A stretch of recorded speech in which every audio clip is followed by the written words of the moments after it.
Well, hello, ladies and gentlemen. This is Professor Banks. Wanted to discuss with you the marketing plan and sales strategy, Chapter 10. Note again that with regards to your weekly assignments, what I am asking for week to week is for you to fill out the pages or to look through the questions that are being asked to you on the forms after you read the explanation of what's going on here, to actually answer those questions related to your business idea. And once you pull all of that information together, it should help you to actually prepare in this case, the marketing plan section of your complete business plan.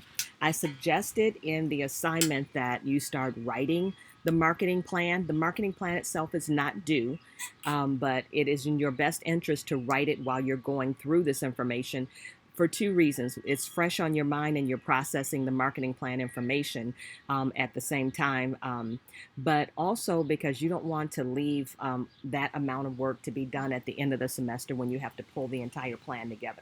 So from week to week, as much of these individual plans as you can actually start writing out, it would be to your advantage. But what's actually due is going to be you're answering the questions, especially the ones that apply to you, the questions that are on the forms in the chapter reading here. But for chapter 10, let's get right into this one. This is related to the marketing plan and the sales strategy here. And the first thing you want to remember here is, or to consider, I should say, is why your customers are buying. If you've had any marketing uh, training at all in any classes, you know that marketing always talks about the four P's: product, price, place, and promotion.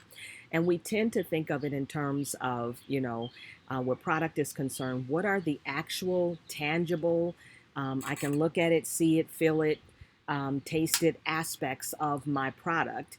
Or think about in terms of if you're a service provider, what are the particular aspects of the service itself that you're providing to your customers? You want to answer that question, and you want to keep in mind what you're actually providing for them with regards to their, solving a problem or providing an unmet need for them at the same time. Price is going to be focused on what is your cost advantage here. What price are you thinking about selling this product for? What advantage does this give you in the market, but also what does it give to your customer? Is this lower, a lower price than the market, the industry that you're operating in here? Is it a higher price, but it's a premium product? You need to start thinking about that with regards to price. Um, and again, I'm kind of skimming through what you are reading in the chapters here, but keep this information in mind. Where place is concerned, this is one that has taken on some new challenges, some new things to consider in just the last few years here because of what's happening with internet marketing. But place is the location, the convenience of the location, and even the decor. What does the place look like? Is this something that's going to be appealing to your customers? Now, this can be your physical, tangible, brick and mortar location if your customers are actually walking into your place of business to transact business with you. But you have to think about this these days. Place also includes your internet presence. What does your web page look like? Is it appealing? Is it inviting? What are your social media sites? Do they all communicate the same message that is consistent with your brand, with your reputation? You want to answer those questions as you look to identify and to design what the place needs to look like, whether it's a brick and mortar or an online space. We need the consistency there. We need that it's going to represent your brand, what it is that you're offering your customers. And then promotion is more to do with the amount and the nature of your marketing activities. This has to do with how am I getting the information out there, and what does this space, when I'm putting it out there, how much do I need to put out there, especially where the internet is concerned. You have to be very careful that you are not sending so much mail but to your customers that they just want to unsubscribe because they're tired of getting 5 emails a day from the same company, and have this company just bombard their, their email account here. So be mindful of those things. Be mindful of being timely, and making sure that you're doing enough but not too much. And that's going to depend upon what business you're in and what the competition looks like. With regards to actually digging into the research for your marketing plan, you want to really look at what your book highlights as the 5 F's: the function, which is how does the product or service meet the needs, of the actual needs of your customer. You want to identify what is this doing for my customer. You want to look at the finances. How is this purchase going to affect my customer's overall financial situation? Is this going to save them money? You want to be able to highlight, to be able to understand those kinds of things, because as you develop an actual plan to get advertising out to your customer, these are some of the things that you want to consider mentioning to them or highlighting for them in your advertising campaign. Freedom. How convenient is it to purchase and use this product or service? Is your customer going to gain more time, or is this going to basically be a convenience for them? Is this going to free my life up being able to handle this? Even thinking about even before we had a pandemic, a lot of the grocery store chains had started doing delivery services. And that's because, it used to be that women stayed home with their children, but with so many more, families where you have every adult in the household working, some of these chores are just overbearing and taxing. So the grocery stores were figuring this is another way to beef up our sales, is to offer delivery services. And of course, now with the pandemic, we have delivery and we have pickup and we have DoorDash and Instacart and all these other places that other business models that are really catering to this need in our world here.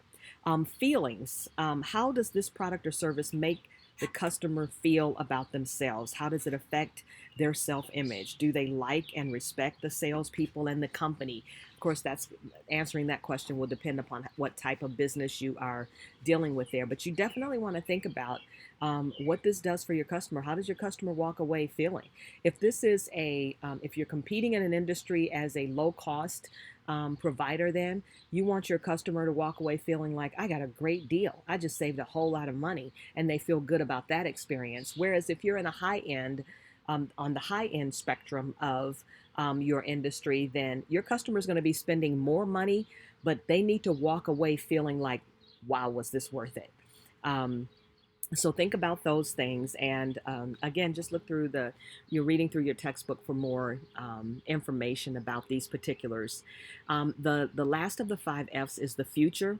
How will, and you want to be very careful to address this, how will your customer deal with the product or service and your company over time? So there are specific marketing strategies that address this.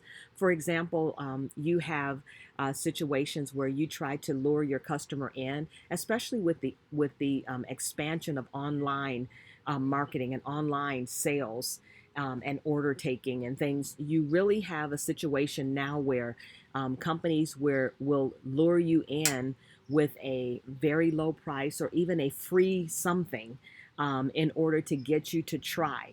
But you also have some people who are ready to buy right away. You need to be able to address how to handle both of those customers. So you're looking to the future of that sale. One thing to keep in mind here is that customer acquisition cost is much higher than customer retention cost. So if you get a customer, it's much less expensive to retain them than it is to actually spend the money to go out there and recruit another customer. So you want to take care of that customer and make sure that you are there at every point where they need another one of whatever it is that you are offering. This means keeping in touch with them. This means, if you're giving away a freebie initially, it's kind of sort of free, but not really, because what you're asking them for is email address or text or cell phone number so that you can text deals to them. Or, in the case of a lot of publishing entities, they're allowing a free free download of the first chapter or something. But the real goal here is to get the contact information. So even if they've purchased the first of your product or service, you want that contact information so that you have a much better chance of communicating with them about future purchases. Um, so on from the 5 F's, we're looking now at some of the marketing vehicles. Some of the marketing vehicles in particular, we're talking about identifying which ones are going to be best for to reach your demographic profile here. So one of the things that's critical, that's really important with regards to, looking at the marketing vehicle is you want to look first at the demographics of your target customer. Who is, and please don't write in your business plan anywhere that everybody is your target customer. Yes, we know that you are willing to provide your product or service to anybody, with cash to pay or even credit to pay. But what you don't want to do is just throw your marketing dollars out there to the wind and say wherever you fall, and bring a customer to me. What you want to do is target your actual marketing dollars towards the people who are most likely to purchase your product. So if you're offering something that meets the needs or solves a problem for more of the people in this group than any other, that's who you want to focus on as far as your marketing vehicle. So what you have to do is develop that demographic profile. Are they more male than female? What's the target age group? Which age group is most likely to be interested in my solution to this problem or unmet need? Whatever that age group is, whatever that gender group is. It could also be an ethnic thing. If your product or service is particularly catering to a need, an unmet need, or a problem within a specific ethnic group, don't be ashamed to highlight that and to indicate it. Could be something, for example, hair care products. People in different ethnic groups have different needs because of the texture of hair. So you want to be careful to specifically identify who that demographic group is and learn how they receive information. So if your demographic profile is for elderly people, then having a robust online presence is probably not the most effective use of your marketing dollars unless you are targeting their younger caregivers. But you want to make sure that you look at who that group of people are from a profile perspective, and then do some research, do some Google, like, how do we get to the 18 to 35 year olds, that kind of thing.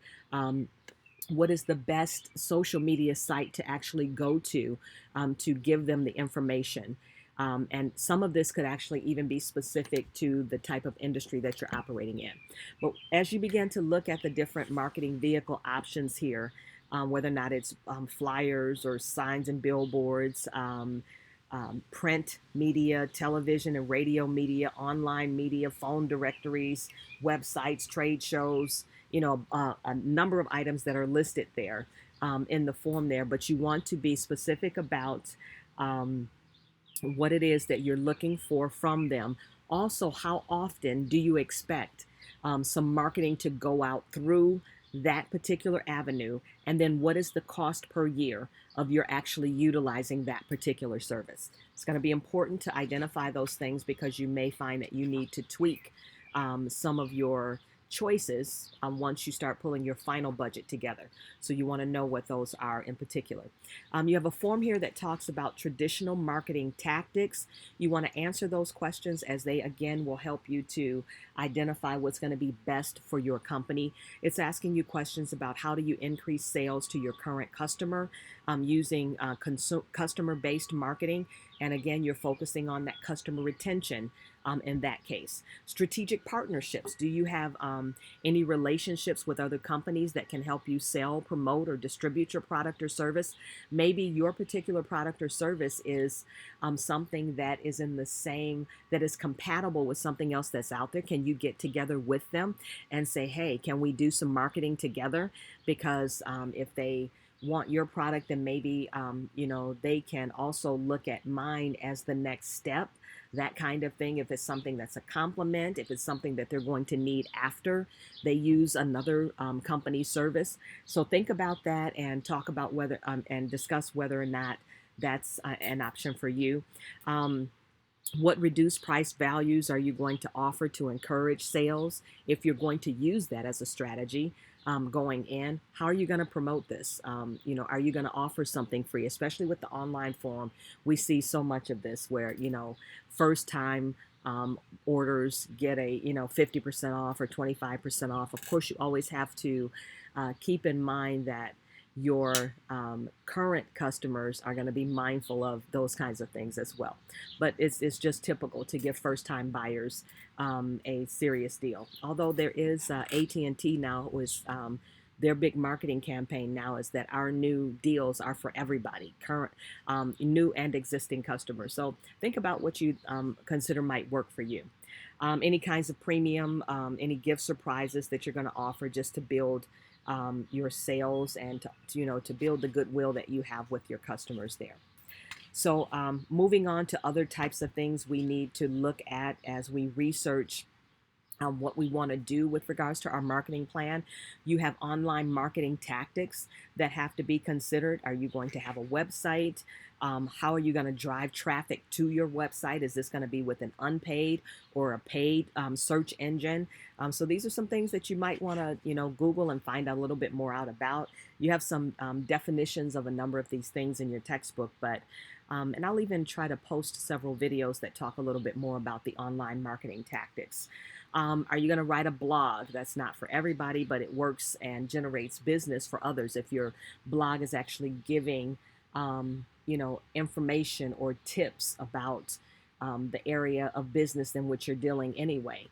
So if you are, let's say you're a provider of makeup or some type of hair care products, maybe you have a blog where you discuss certain problems and solutions to it and how to more effectively handle this problem using your products or your services there. Any other online advertising? Are you going to use paid advertising? Are you going to use social media like Facebook, Twitter, YouTube, LinkedIn, Pinterest? Which one of those is best for your company? For example, you don't want to go to LinkedIn if it's if it's a type of business where you're selling to the end user. But if you're a business to business or a B2B type of company, then you probably want to use LinkedIn as compared to just Facebook or Twitter or Instagram or some of these other sites there. But determine again by looking at your customer demographic profile which one of those social media sites will be better.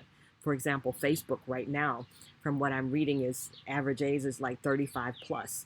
If you look at Instagram, Twitter, those type of sites, you're probably more into the 18 to 34-year-old age group. So you want to research those things so that you are spending your money where they're going to be more effective in generating sales. So take a look at that form. We also have to consider excuse me, global marketing. And this is an option that you have to think about, especially since the global border for us in Michigan is only an hour away. So are you going to be selling to Canadians or even to Mexicans, which is all right here in North America? And consider also that because of the internet, some companies are global the day they open their business virtually. That's just because people can go online and view your site from overseas. Are you ready to deal with that, or do you want to let them know that we're not dealing in the international space right now? But you do want to keep in mind the questions that you have to answer if you're going the route of being a global organization there. Your sales force, you want to look at the type of sales force that you plan to use, how many salespeople you want to have in the different types of categories related to your business. Are you going to pay salaries? Are you going to pay commissions? You're going to provide incentives or bonuses to them. What expenses do the sales personnel have to pay for themselves? You have a lot of questions there that you want to consider in detail. Think about them before you hire a salesperson, because you don't want this to become an issue later where they walk into this agreement with one mindset possibly based upon how they were treated as a salesperson at another organization, and then you have something totally different in mind. So you want to make sure that that your Salesforce information is lined up, and even the process and the productivity that's going to be required. And this is the next form here. You want to make sure that that stuff is laid out before you hire a salesperson so that you don't lose them because you had a misunderstanding or because, again, they had a different mindset than you coming in. You want to pull together a marketing budget. This is going to be very important, and you do want to lay it out by month, looking at the different categories in which you would possibly be spending. They are listed, on the left margin of the form that you see there, and you want to come up with the grand total cost. The marketing budget is laid out here again, month by month, and then the total. You want to see month to month what you're planning to do, and that helps you to look at the sales that you could possibly expect, where you are, if I'm putting a lot of marketing effort into September and October, or maybe August, September, October, then I'm probably expecting to generate a lot more sales in November and December because of it. So you want to look at those kinds of things there.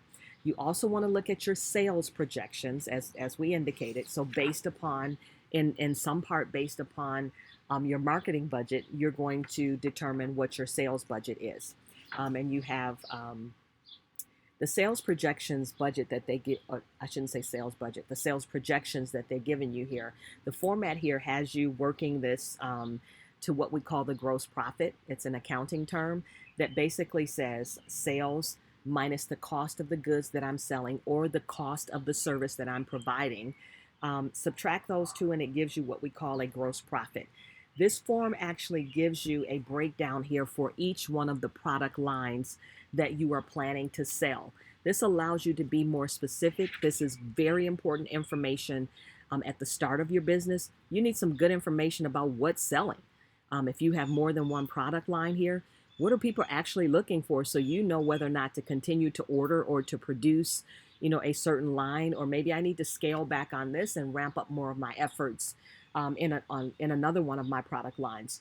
So if you're only selling one product or providing one particular type of service, then you only need to fill out one set of these boxes here, but there are actually five of them. Actually, four of them listed, and then the bottom section is there for you to total what's happening in 1 through 4. So you want to look at those and drop in the numbers. These are estimates, obviously, but they should line up with your marketing budget. Because if you are presenting this at any point to a potential funder, grant funder, or lender, or venture capitalist, or whatever, they're going to want to know that you understand what you're doing. So if you're spending a bunch of marketing money in a couple months, they want to see that you expect to benefit from that in the months that are following that. So make sure that you are comparing the two as you put them together. You have your sales, your marketing and sales strategy prep form that are coming. After that, you want to pull together, this is basically when you get to the plan prep stages, what you're doing is looking at everything that you have done, 1 through 9 in this case, before this point, and using all of that information to actually answer only 4 basic questions here that will end up becoming your marketing plan. But do understand this. In the process, for example, of looking at some of the different things that you're addressing here in questions 1 through 9, like when you get into the demographics and you lay out this profile, lay it out in chart form even. Lay out your marketing budget and your sales projections. Those will actually become attachments in your business plan, and they will go to support the plan that you're actually writing. So pulling together this final marketing plan, which will be a part of your final business plan for the end of the semester. This marketing plan should be 4 to 8 pages in length.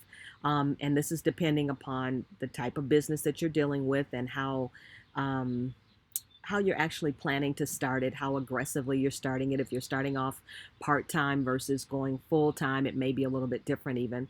But what you want to include is a market analysis summary. This is going to take some of that information that we have been researching in chapter 10 here, where we're taking a look at what does the market look like, and for my particular business, when I go to segment that market, and again, you want to use charts and graphs as necessary, you may actually find some charts that are already prepared online for your industry that you want to include to demonstrate that there is a serious need for this product or service in your industry, in the industry you're dealing with there. So look at how this market is segmented. What part of this market are you going after? This, gets us into the area of determining whether or not you're going to be a niche player in this particular industry. You want to look at your target market segment strategy. Why are you choosing that particular aspect of the market for your particular business? And you want to talk about why you're going there, and who makes up that group. This is where you're really getting into the demographic profile here, and you want to give that information. What's that demographic profile, that average customer in that target market? What kind of money do they make? How much money do they spend on these different aspects of their lives? What is their, are they single, married? Do they have children? These things will factor into how you actually market to them in many cases. You want to do an industry analysis as a part of your marketing plan as well. This is kind of going to be a part of this whole market analysis summary here, but you're looking at what's going on in the industry from a marketing perspective. What vehicles are on average being used in this particular industry to get to the customers here. You want to look at competition and buying patterns. Again, with this one, this is a part of industry analysis here. What is your competition doing? How do they market? What are the buying patterns for their customers? Some of this information will be available online just by researching it, Googling some of these questions here. Sometimes you may even have to just go and observe. I often tell students that if you, for example, you're dealing with a coffee shop. Coffee shops are kind of set up where people go in, buy a cup of coffee and a Danish or whatever, and they sit there and work. Do that. But what you're really doing is watching their customer patterns. What are the customers ordering? How are they paying for things? You might want to look at, if it's an online business, go to your competitors' websites. Go and see what are the options that they provide to their customers for how to purchase. What is their return policy? What is your competition doing here? Figure that out. And then your sales strategy. Based upon a number of these things, what are you going to do as far as actually going and trying to make the sale to your customer? How are you going to allow them to purchase from you? How are you going to get the products to them? But you want to figure out your sales strategy.